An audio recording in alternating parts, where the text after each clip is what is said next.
ವಿಧಾನ ಪರಿಷತ್ನಲ್ಲೂ ನಕಲಿ ಔಷಧ ಜಾಲದ ಬಗ್ಗೆ ಇವತ್ತು ಪ್ರಸ್ತಾಪ ಆಯಿತು. ಕಾಂಗ್ರೆಸ್ ಸದಸ್ಯ ಗೋವಿಂದರಾಜು ಅವರು ಪ್ರಶ್ನೆ ಮಾಡ್ತಾರೆ. ಆರೋಗ್ಯ ಸಚಿವ ಯುಟಿ ಖಾದರ್ ಇದಕ್ಕೆ ಉತ್ತರಿಸ್ತಾರೆ.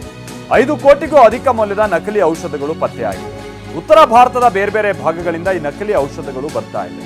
ಈ ಬಗ್ಗೆ ತನಿಖೆಗೆ ಆರೋಗ್ಯ ಹಾಗೆ ಗೃಹ ಇಲಾಖೆ SITಯನ್ನ ರಚನೆ ಮಾಡಿದೆ. ಎಲ್ಲಿ ನಕಲಿ ಔಷಧ ತಯಾರಾಗ್ತಾ ಇದೆ ಅನ್ನೋದನ್ನ ಪತ್ತೆ ಹಚ್ಚುತ್ತೀವಿ ಅಂತಾನೂ ಕೂಡ ಹೇಳಿದ್ದಾರೆ.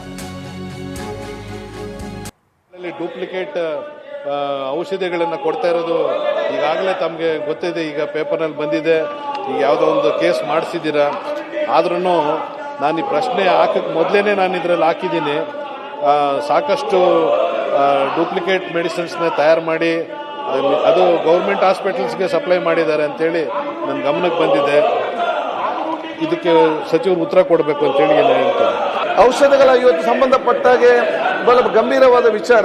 ಯಾಕಂತ ಹೇಳಿದರೆ ಇವತ್ತು ಉತ್ತರ ಭಾರತದ ಬೇರೆ ಬೇರೆ ರಾಜ್ಯಗಳಲ್ಲಿ ಇವತ್ತು ಅಲ್ಲಿ ಒಂದು ನಕಲಿ ಫ್ಯಾಕ್ಟರಿಯನ್ನು ಪ್ರಾರಂಭ ಮಾಡಿ ಅಲ್ಲಿಂದ ಬೇರೆ ಈ ಕಡೆಗೆ ತಂದು ಮೊನ್ನೆ ತಾನೇ ನಾವು ನಮ್ಮ ಫುಡ್ ಸೇಫ್ಟಿ ಡಿಪಾರ್ಟ್ಮೆಂಟ್ ಮತ್ತು ಇವತ್ತು ಪೊಲೀಸ್ ಇಲಾಖೆ ಪತ್ತೆ ಹಚ್ಚಿದೆ. ಸುಮಾರು 5 ಕೋಟಿಗಿಂತಲೂ ಅಧಿಕ ಬಹುಶಃ ದೇಶದಲ್ಲೇ ದೊಡ್ಡ ಮಟ್ಟದ ಆ ನಕಲಿ ಔಷಧಿಯನ್ನು ಪತ್ತೆ ಹಚ್ಚಿದ್ದಾರೆ. ಅದಕ್ಕೆ ನನ್ನ ಇಲಾಖೆಯ ಎಲ್ಲ ಸಿಬ್ಬಂದಿ ವರ್ಗದವರಿಗೆ ಅಭಿನಂದನೆ ಸಲ್ಲಿಸ್ತೇನೆ, ಪ್ರಶಂಸೆನೆ. ಅದಕ್ಕಾಗಿ ಈಗಾಗಲೇ ಹೋಮ್ ಡಿಪಾರ್ಟ್ಮೆಂಟ್ ಮತ್ತು ಹೆಲ್ತ್ ಡಿಪಾರ್ಟ್ಮೆಂಟ್ ಸೇರಿ SIT ಕೂಡ ಇವತ್ತು ಮಾಡಲಾಗಿದೆ. SIT